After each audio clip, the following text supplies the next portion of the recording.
Pode continuar, Rafael. Perfeito, Marcos. Mais alguma questão, pessoal, que vocês queiram trazer? Fiquem bem à vontade. Assim como o Vinícius abriu aqui, o objetivo é esse. Eu sempre brinco que o meu objetivo, quando eu vou fazer alguma apresentação, é que eu não consiga vencer meus slides, tá? Se eu não conseguir vencer os slides, é porque alguma coisa deu certo. Se eu vencer os slides, algo deu errado. Então você já sabe, tá? De qualquer forma, Marcos, eu já deixo sinalizado que eu posso encaminhar o material para vocês, tá? Então, não se preocupem com o que tiver aqui, tirar print, etc. Não se atucanem com isso, que eu encaminho depois o PDF para o Marcos para ele poder compartilhar com vocês. Pode ser, Marcos?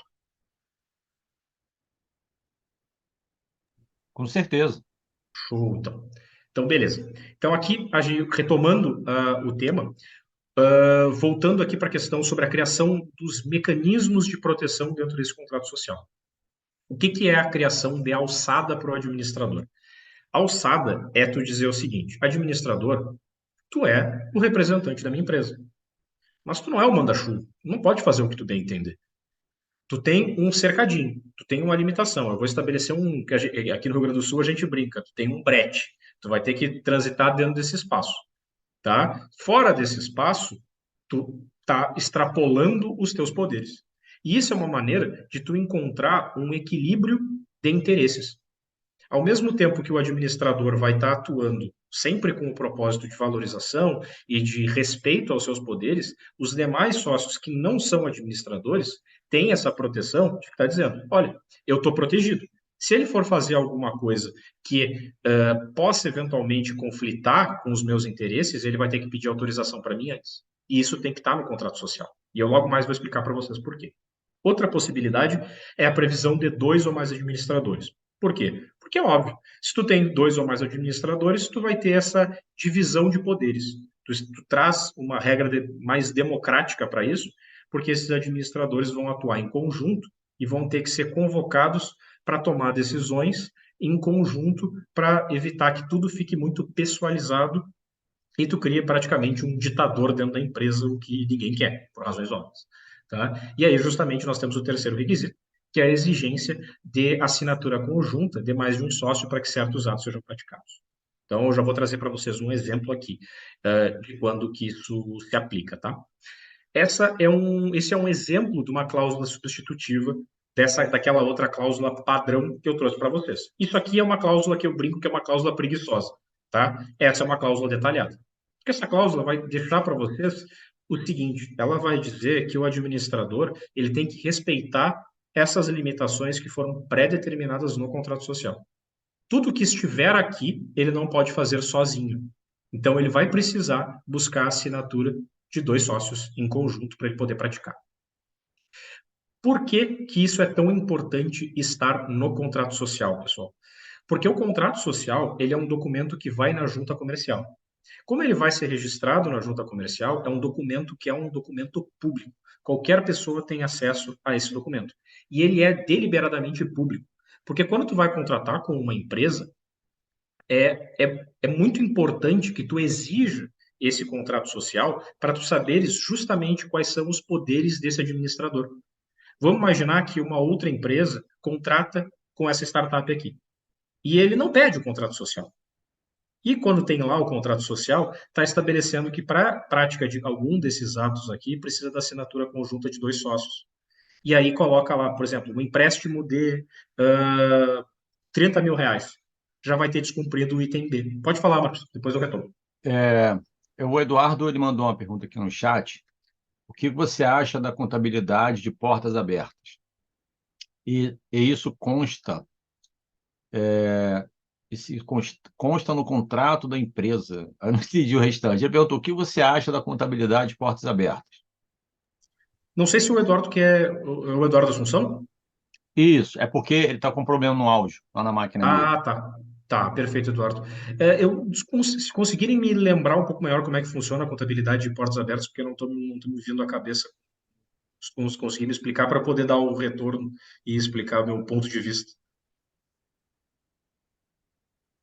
Tu consegue ativar o teu áudio, Eduardo?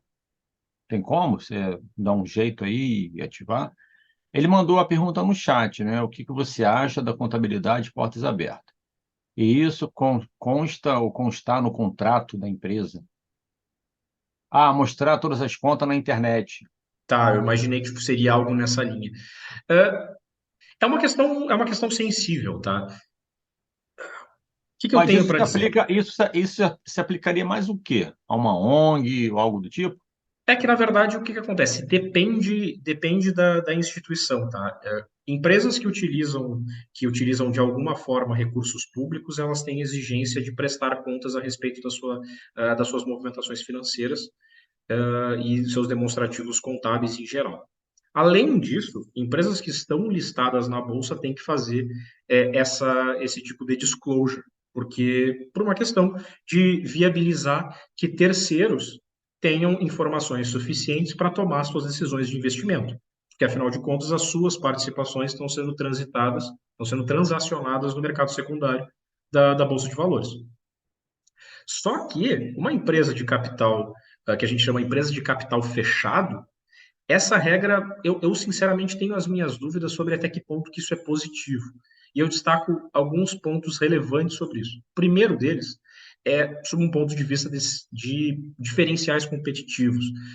Tu abrir as tuas contas, isso pode dar uma arma adicional para os teus concorrentes que eu não sei se realmente é vantajoso. E eu não sei até que ponto que alguém vai contratar os serviços de uma empresa que ainda é uma empresa de capital fechado, pelo simples fato de que essas contas estão abertas. E, além disso, tem um outro elemento. Essas contas não necessariamente são auditadas. Então, tu pode ter a abertura de informações sob uma perspectiva de transparência, mas tu também não tem aquela chancela de transparência, e de autenticidade dos números divulgados. Então é como se tu pegasse, na minha concepção, só a parte negativa da transparência, porque isso vai dar arma para a concorrência e vai saber em que estado tu tá, e tu ainda não vai conseguir deixar muito claro que o teu momento sobre a validade das tuas contas.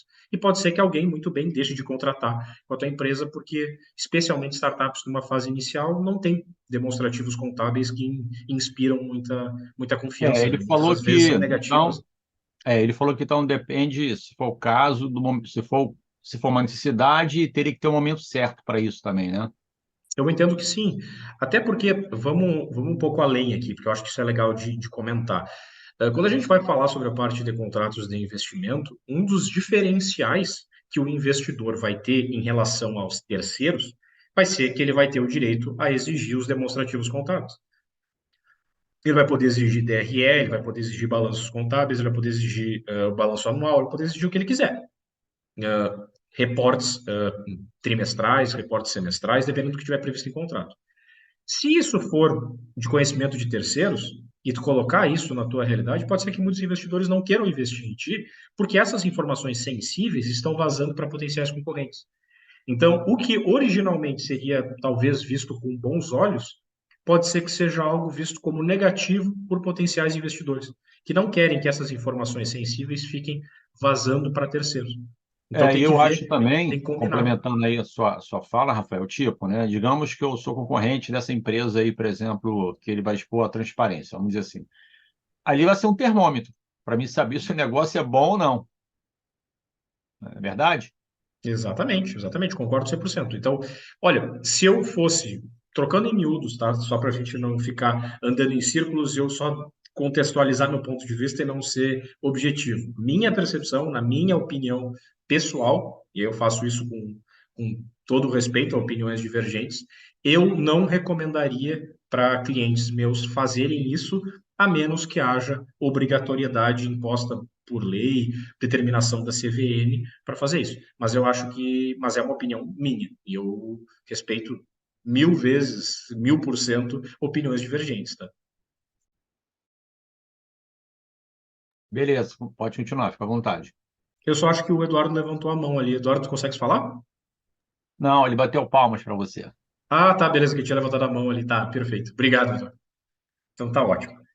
Aqui eu trago só exemplos, tá, pessoal? Isso aqui é, como eu disse, exemplo. A criatividade aqui, ela é enorme. Vai depender muitas vezes até do modelo de negócio. Pode ser que, por exemplo, alienação ou oneração de bens imóveis. Vamos pensar hoje na vida prática. Quantas startups que vocês conhecem que compram imóveis? É algo que hoje em dia já não faz mais sentido para a imensa maioria das empresas de tecnologia terem ativos imobilizados desse tipo, entendeu? Ter um imóvel, comprar uma sala comercial, às vezes não vai valer a pena. Vai acontecer em algum outro momento e muito mais além. Então, talvez essa cláusula nem vale a pena colocar. Mas, normalmente, essas outras questões, elas servem para tu evitar que poderes exacerbados sejam utilizados. Porque pode ser que o administrador tome um empréstimo significativo para utilizar isso como meio para fazer um caixa 2. Só que se ele fizer um caixa 2, pode ser que seja tarde demais. Porque ele já fez o empréstimo. Ele já pegou o dinheiro. E depois, não, mas daí se a gente descobrir, a gente destitui ele e depois cobra esse valor dele na justiça. Tá. E se ele não É, tiver patrimônio para responder? O é dano interessante já você vai ter sido falar. feito. É interessante. Isso aí, você tá querendo dizer o seguinte, quanto menos, sim, quanto menos cláusulas que não fazem sentido ou não serve para nada, melhor, né? Aí no caso vai aquela frase, né? Nesse caso, quanto menos é mais, quanto menos é melhor, não é isso? Exato, exato. E não adianta uma resposta geral, assim, né, Marcos? É muito importante vocês terem essa sensibilidade para o modelo de negócios de vocês.